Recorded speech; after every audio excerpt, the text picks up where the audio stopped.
আসসালামু আলাইকুম। আপনি কি বুঝবেন ভাই? এটা হচ্ছে লাবণী বীজ। ভাইয়া হাসিটা কেন দিলেন একটু? এখন অন্তত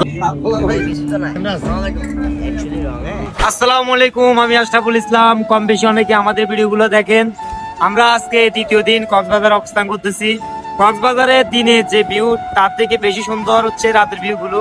তবে এখানে রাতে চলাচলের সময় আপনাকে অনেক কিছু দেখা লাগবে, সাবধানতা অবলম্বন করে চলাফেরা করা লাগবে। কারণ কক্সবাজার আসলে যেমন ভালো মানুষ থাকে তেমনি এদের আড়ালে কিছু খারাপ মানুষের বসবাস থাকে। তো আমরা আজকে যাইতেছি আমাদের নির্ধারিত হোটেল থেকে অন্য একটা জায়গায়, লাবণী না লাবণী ব্রিজ যাইতেছি, রাজা চা খেতে যাচ্ছি। আমরা বিখ্যাত রাজা চা খাইতে আসছি। আমরা অলরেডি আগে চলে আসছি। এই যে আমাদের টিম বাকি মেম্বার যারা আছে ওরা আসতেছে, দেখেন। আপনি কি বুঝবেন ভাই? আমাদের ভাই হারানো ব্যথা হচ্ছে লাবণী বীজ। এখানে বিখ্যাত রাজা চা পাওয়া যায়, তো আমরা আজকে ওটাই টেস্ট করবো। মানে রাজা এতটা ফকির হয়ে গেছে রাজা চা বিক্রি করে, এটাই তো না? ওটা জানি না, এটার পূর্বের ইতিহাস তো আর আমি জানি না। ভাইয়া রাজা কি ফকির নি যে রাজা চা বিক্রি করতেছে? এখন তো রাজারা ফকির হয়ে গেছে, কারণ একসময় ওরা বহুত ইয়া ছিল। হ্যাঁ, একসময় আপনার একটা বিগ ফ্যান, বুঝছেন? আপনাকে পিছন থেকে এখানে বলতে দেখছি পিছন দিক থেকে দেখে কেমন একমাত্র আমার কারণে মাসুদ বলেন, তানভীর বলেন, বাকি টিম মেম্বার যারা আছে সবাই এই জায়গায় মনে গেছি। ভালো আছেন ভাইয়া? একটা প্রবাদ মনে পড়ে গেল, আমি দেখতেছি আমার সেটা হচ্ছে যে আপনারে বড় বলে বড় সেই নয়, লোকে যারা বড় বলে বড় সেই হয়। ভাই আমারে চিনেন আপনি? নামটা বলেন তো। আশরাফুল ইসলাম। ভাইয়ের নামটা বলেন তো। আশরাফুল ভাই আমাদের ভাইয়ের নামটা, আমরা বিগ ফ্যান। এর নামটা কি হয়? শিখাই দিয়েছে তো ভাই। এখানে দুটো আমাদের তিনটা আছে, দুটো বুক করেছে।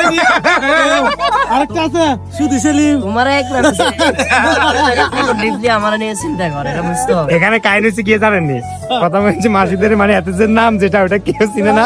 আমার মূল নামটা ধরে আবু তালেব ভাই, আবু তালেব ভাই, মাসুদ ভাই, আবু তালেব তো কুকুর।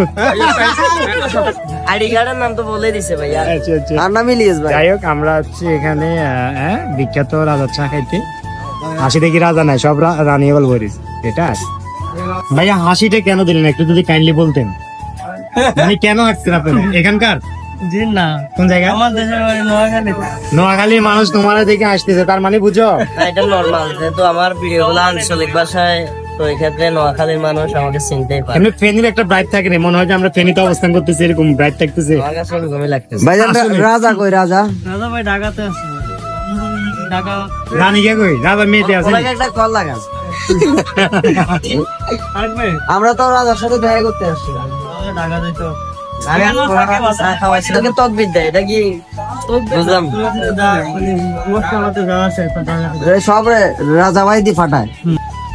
অনেক দুষ্টামি আর ফাইজলামি করার পর ফাইনালি চলে আসছে ঐতিহাসিক রাজার চা, অর্থাৎ বিখ্যাত রাজার চা।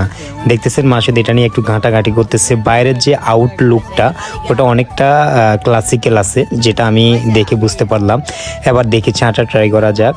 ট্রাই করার পর দেখি চাটা খেয়ে আসলে আমাদের এত দূর থেকে আসার এটা সফল হবে কিনা। চাকরি যাবো, এটা যদি মালিক পক্ষ দেখে। তুই তো বলে চা খাস না। এটা হচ্ছে যে ধরো, এটা তো স্পেশাল, মানে অ্যাকচুয়ালি রং। ওকে ভাই কেমন লাগে? অসম্ভব ভালো খাইছেন না? অসম্ভব ভালো খাইছেন ভাইয়া, কিরকম লাগে? ভাই আসলে অসম্ভব। 30 টাকা টাকা বেলা 70 টাকা গাড়ি ভাড়া দিয়ে আসতাম নাকি? এ কেমন লাগে রে? স্পেশাল ধন্যবাদ তো রিজার্ভ করে ভাইজানে। কেমন লাগে রে? চুমুকে চুমুকে অ্যাট্রাকশন। ভাইয়া কেমন লাগে? আলহামদুলিল্লাহ খুব ভালো লাগতেছে।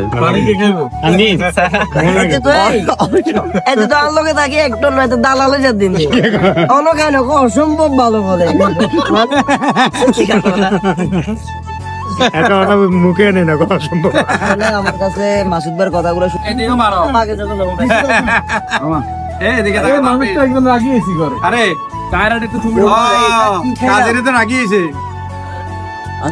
এখন অন্তত পক্ষে বাজে আপনার 1টার কাছাকাছি। এখানে বিখ্যাত রাজার চা খাইতে আমরা চলে আসছি। আমাদের যে হোটেল আছে, হোটেল থেকে প্রায় 6 থেকে 7 কিলোমিটার দূর। চাটা আসলে মানে কি বলবো, অসাধারণ, অনেকটা ভালো লাগতেছে। সবাই ওদিকে খাইতেছে আর আমি একটু আউটে খাইতেছি, কারণ এসব চা মূলত নিরিবিলি খাইতে ভালো লাগবে। যে ওরা এই যে ওরা খাইতে দেখতেছেন, এই সবাই খাইতেছে।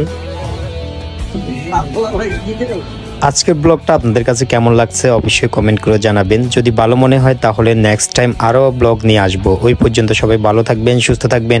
আল্লাহ হাফেজ।